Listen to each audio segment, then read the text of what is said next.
This video is about writing equations of lines, okay?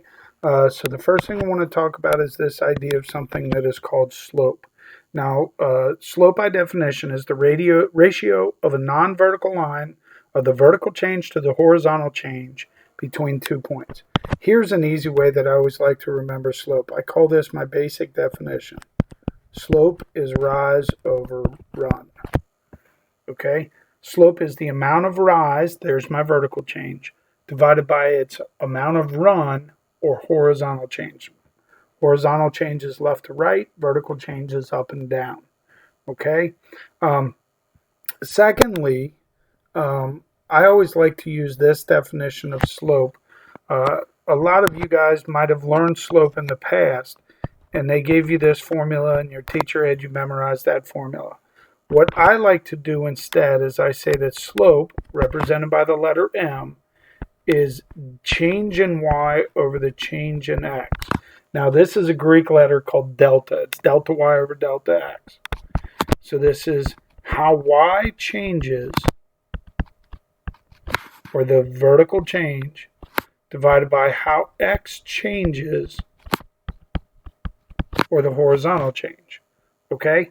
No matter which one of these equations or formulas you use, it really doesn't matter. You should always end up with the exact same answer. Okay? I'm not going to be trying to confuse you or anything. If you learned it using this formula, y2 minus y1 over x2 minus x1, keep using that. I'm just going to be doing things maybe a little bit differently. And the reason why I do it a little bit differently is because the change in y and the change in x, here's the beauty of it. I can do the formula, y2 minus y1 over x2 minus x1, requires you to do the second point minus the first point. I don't like to worry about that. I like to work things left to right. So as long as my order and finding the change stays the same, I'm good for finding slope. All right? There are 4 different kinds of slope that we need to be aware of. Positive slope, which means the line from left to right goes uphill.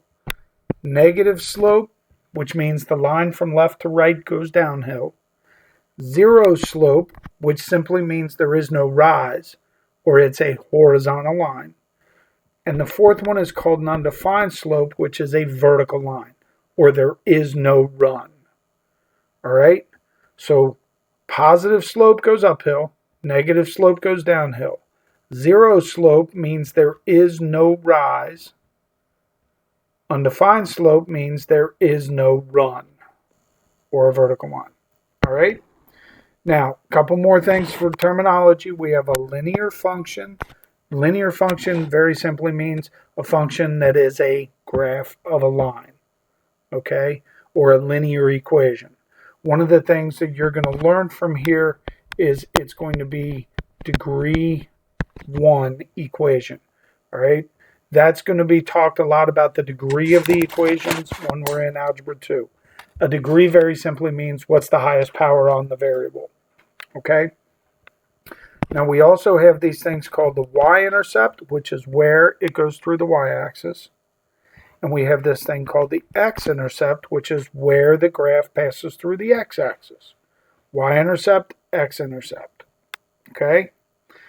Another term that we have to be familiar with is what is called slope-intercept form. Now, a lot of you guys probably already have heard this, y equals mx plus b. All right? This is what is called slope-intercept form. A couple of things about it. The b value is your y-intercept. The m, or the number written right next to the variable x, is your slope. There's that rise over run. Okay? And notice also for slope-intercept form, y is all by itself. So this equation has been solved for y if it's in slope-intercept form. All right? So let's take a look at some examples. The first one, they want us to find the slope. So the slope we know is defined as rise over run, or change in y over change in x, or using the formula y2 minus y1 over x2 minus x1. All right? So I'm going to do mine, like I said, just a little bit differently. I'm going to subtract the y's on top. Now, I'm going to choose to go 9 minus 3. That would be the first point minus the second point. That's okay. As long as the change in x on the bottom, I keep the order the same. Okay? I simplify, I get 6 over negative 3, and I'm going to rewrite this slope as negative 2 over 1, or a slope of negative 2. Notice how I moved that negative sign up to the numerator. How did I do that? Well, because a positive divided by a negative is a negative. I know that the fraction was negative. I didn't have to write this over 1, but I always like to keep in mind when I'm dealing with slope, rise over run. So I know that this slope is telling me it's going to go down 2, that's our rise, and 1 to the right, that's our run. Okay, let's try another one here. All right, the slope here, I'm going to subtract the y's, negative 1 minus negative 3, and subtract the x's in the same order, negative 2 minus 8. In the numerator, this gives me 2. In the denominator, this gives me negative 10. I simplify the fraction to negative 1 over 5. Now notice I have the 5 there on the bottom. Why? Because negative 2/10 simplifies to negative 1/5. A common mistake that people make is they say, well, 2 goes into 10 5 times, so it's 5. No, that's not right. So make sure that you're paying attention to simplifying a fraction correctly. All right, for this third one, the slope, 5 minus 5 over negative 3 minus 4. This will give me 0 over negative 7. Now, because the slope, or the numerator, is 0, that's telling me it has no rise. What does that mean? The slope is 0. What kind of a line has a slope that is 0? Well, if it doesn't rise, that's a horizontal. A horizontal line. Okay? All right. Write the equation for each line. Now, notice they didn't tell me what form, so I'm thinking y equals mx plus b. Why? Because as of right now, that's the only form I know. Y equals mx plus b, known as slope-intercept form. In order to write slope-intercept form, I need to know a slope and a y-intercept. I have in the first one a slope. I have a y-intercept at 12. So then very simply the equation here would be y equals 5/6 x plus 12. And that's the equation in slope-intercept form. Simple as that, if I know the slope and the y-intercept. All right? In the second example, I know the slope. I know the y-intercept. I'm golden. Y equals negative 5x. Now notice this y-intercept is at negative 7. Instead of writing plus negative 7, I would just write minus 7. What if they give it to me graphically? Well, the key that I have to be able to find is what's the slope and what's the y-intercept. Now, the first thing that I always find is easy. The y-intercept is right there at 0, 2. So I've got my y-intercept. Now, what about my slope? Well, slope in its most basic definition, we said, was rise over run. So I'm going to pick any point on the picture that I know. I'm going to choose that point right there. And I'm going to go until I find another location on that line where the line passes through a crosshair. So a crosshair is kind of like where the different segments of the graph meet and stuff like that.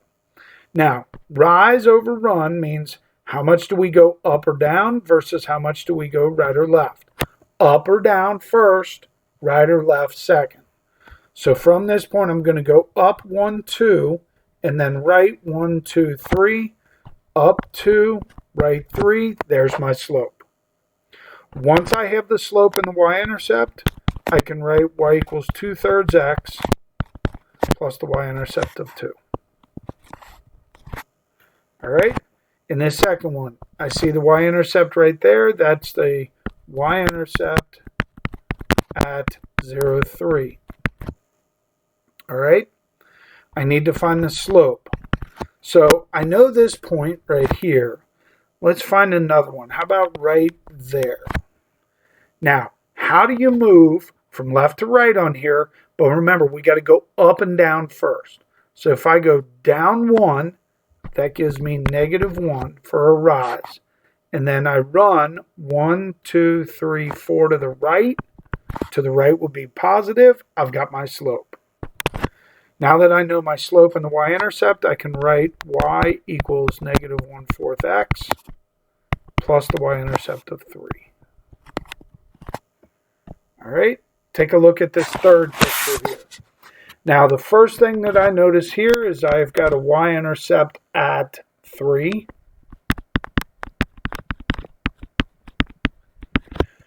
And then to find my slope, I notice that it doesn't rise. Well, that's a special line. I also know it's a horizontal line here, which means it has a slope of 0. When I go to write the equation of this line, I have y equals 0x plus the y-intercept of 3. Now, notice this 0x part right here. What that 0 does to the x is it makes that variable actually disappear. So I would write this equation of the line as y equals 3. Okay? The y equals 3 indicates that I am dealing with a line that has a slope of 0, or a horizontal line. Okay? And then the last couple right here, it says write the equation in slope-intercept form. So they're telling me what form. Remember, slope-intercept form is y equals mx plus b.